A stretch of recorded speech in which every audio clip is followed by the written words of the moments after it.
The young intern received an insane order for her first patient, which was to take off all his pants. She froze in fear because the man on the gurney was Damien, the city's most ruthless tycoon and her family's mortal enemy. The senior doctor sneered, asking what was wrong, and if she was afraid, he would wake up and make her pay with her body. What they didn't know was that this man was a devil. He was the reason her family was in ruins. With trembling hands, she reached for his belt, but her finger was pricked by a tiny needle hidden in the buckle. Just then, her phone rang, giving her a lifeline as she was called away on an emergency. The moment she left, the unconscious man opened his eyes. A cold smirk spread across his face. He told his assistant that she had seen everything and thought she could just leave. He then ordered them to find that woman, vowing to make her regret being born. She received a frantic call saying her grandmother was dead.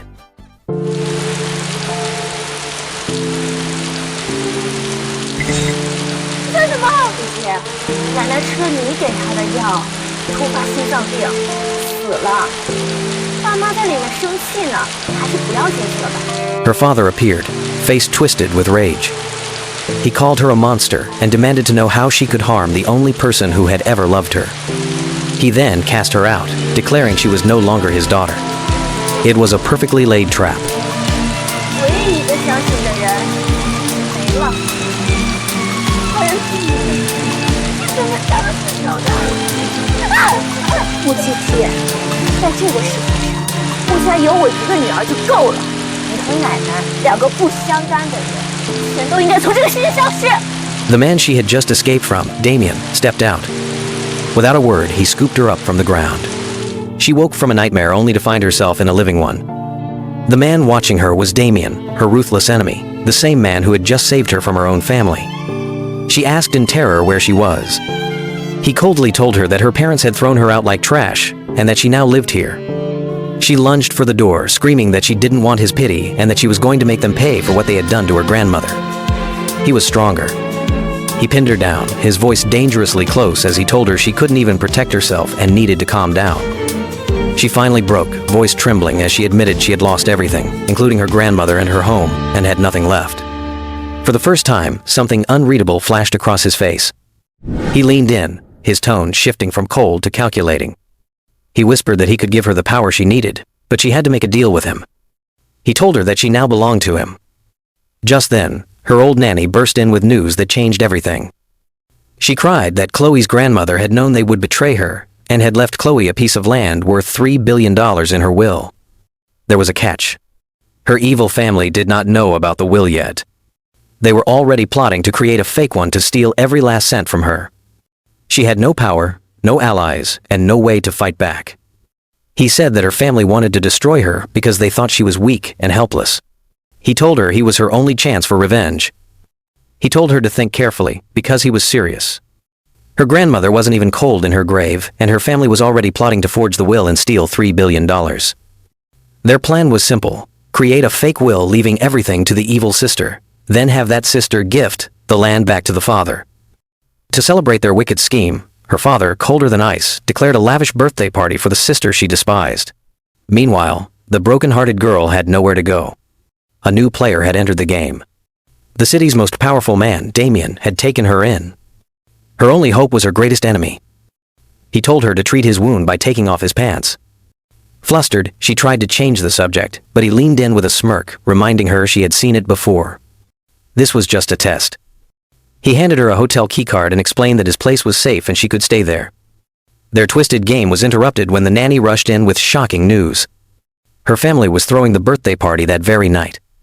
They planned to present the fake will and seize the $3 billion inheritance in front of the city's elite. She arrived at the party, a place that should have been her home, now a celebration of their greed. Her own aunt and uncle looked at her like she was dirt. They sneered, asking what the cat had dragged in and saying this was no place for beggars like her. She was there for revenge. And she was not alone. Her new ally, the most dangerous man in the city, had just given her the key to their destruction. He had told her his people were already in place, ready to expose everything at her command. At her birthday party, she played the perfect daughter everyone adored. Her family praised her for being filial and obedient, even gifting her a priceless piece of land. She seemed to have the whole world at her feet. In the next second, however, her estranged sister crashed the party dressed in funeral clothes. She confronted the family, demanding to know why their grandmother had been cremated the same night she died, without a proper funeral. The guests were furious, calling the sister a jealous psycho and trying to throw her out. Unexpectedly, the sister pulled out her phone and played a secret audio recording.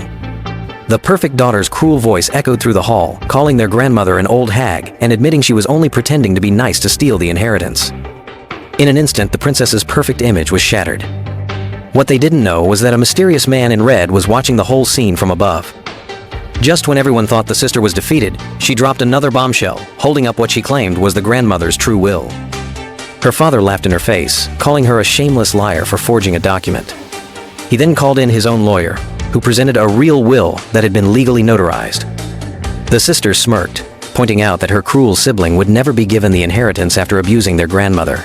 That's when the family lawyer made a shocking announcement.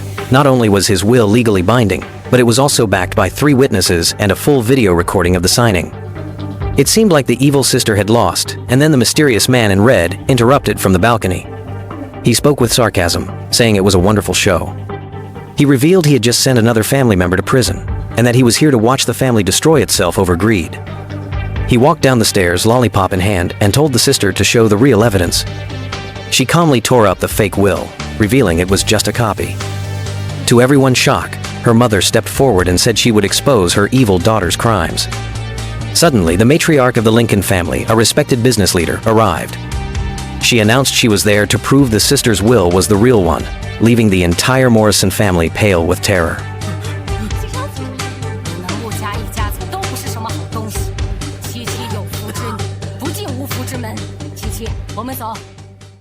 Then he took her back to his mansion, where his assistant showed her stacks of luxury gifts sent by other women.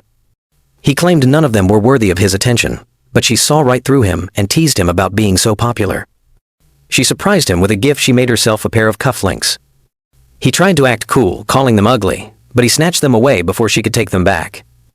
Just as they were getting closer, a thug, the man who had tried to kill him in a street race, was found kneeling and begging for his life. The thug had caused a car crash that nearly killed the man, all because he needed money for his sister's heart transplant. The mysterious man crushed the thug's hand under his foot without mercy. Then, in a shocking twist, he ordered his assistant to find a heart for the thug's sister and pay all her medical bills. He showed a rare moment of compassion, revealing a kinder side no one expected. Later, at her university, the girl was publicly shamed by her evil sister, who called her a murderer in front of everyone. This girl had been bullied her whole life, but today, she reached her breaking point. Her sister leaned in, pretending to be concerned, and suggested they go somewhere private. She whispered a chilling reminder of a past trauma, asking if Chloe remembered the abandoned school building. 姐姐，不要再借我奶奶来抢我东西了，我会很不高兴的。啊？听到了没有？ Back in the present, the sister smiled as she said she wanted to pour water on her again. That's when something inside Chloe snapped. Having endured the ultimate humiliation, she decided she would not be a victim any longer. She grabbed her tormentor and said she had had enough. The onlookers were stunned. The bullies rushed in to defend their leader, but Chloe grabbed a mop, ready to fight them off.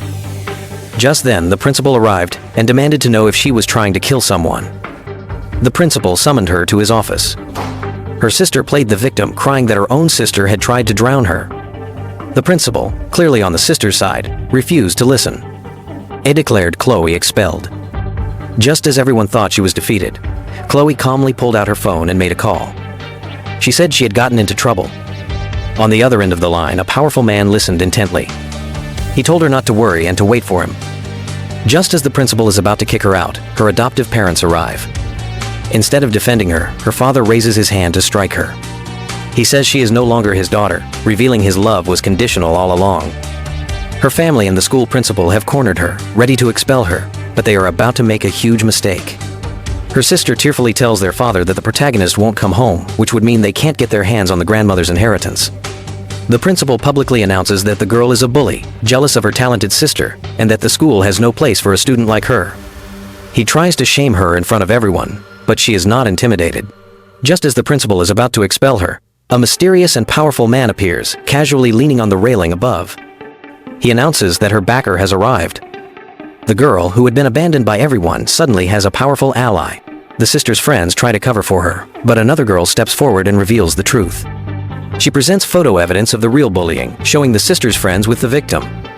The final proof is the sister's one-of-a-kind shoes, clearly visible in the photos from the day of the attack. With the evidence laid bare, the bullies immediately turn on the sister, admitting she forced them to do it. The sister's perfect facade crumbles. In a panic, she tries to claim her sister is framing her, but it's too late. The entire school now knows the truth. The prince walks down the stairs, dismisses the principal by telling him it's time to retire, and takes the girl's hand. After being thrown out of her home, she finally finds a protector in this handsome, mysterious man. He tells her she is safe and that she can stay at his home instead of going back to school. For the first time, she feels cared for. What she doesn't know is that her greedy adoptive father is furious. He is not angry because he misses her. He's angry because he can't get his hands on her grandmother's huge inheritance. The adoptive mother, desperate to get the inheritance, promises her husband she will bring the girl back. She finds her outside the school and puts on a show, pretending to be a caring mother. She uses the grandmother's precious mementos as bait, luring the girl toward her car with a sweet smile. Lured by the promise of her only family connection, the girl agrees to go with her.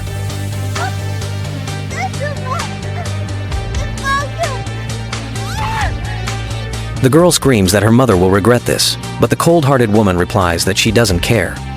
What this evil family doesn't know is the girl is no longer alone. Her prince finds her, broken and terrified.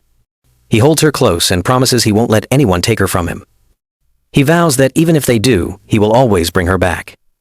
Her protector has arrived, and her family's downfall is about to begin. The girl is recovering at the home of her handsome protector, but his loyal assistant warns him that keeping her there is a mistake. The assistant warns that the family can't know she exists. He's reminded he has a future to think about, and a marriage to prepare for. His focus is entirely on the sleeping girl. As he watches over her, the assistant's concern grows. Just then, his father, the powerful patriarch of his family, calls. Without hesitation, the assistant hangs up, willing to risk everything to protect his boss from this dangerous girl. Meanwhile, the girl's cruel adoptive mother and sister are furious. Their plan failed. Their father threatens to kick them out if they don't get him the inheritance. The evil sister reveals a twisted new plan. She identifies the girl's aunt as their only weakness. She suggests that if they kidnap the aunt, the girl will have no choice but to hand over the money. They've made a fatal mistake. Her sister calls, pretending to be worried, and asks where the aunt island. The girl's voice turns ice cold. She asks if her sister is asking so she can bring the aunt back, or so she can make her disappear like they did with their grandma. The sister hangs up in a panic. Realizing her last living relative is in mortal danger, the girl races to find her protector. She knows he's the only one powerful enough to stop her family, and she wonders if she'll reach him in time.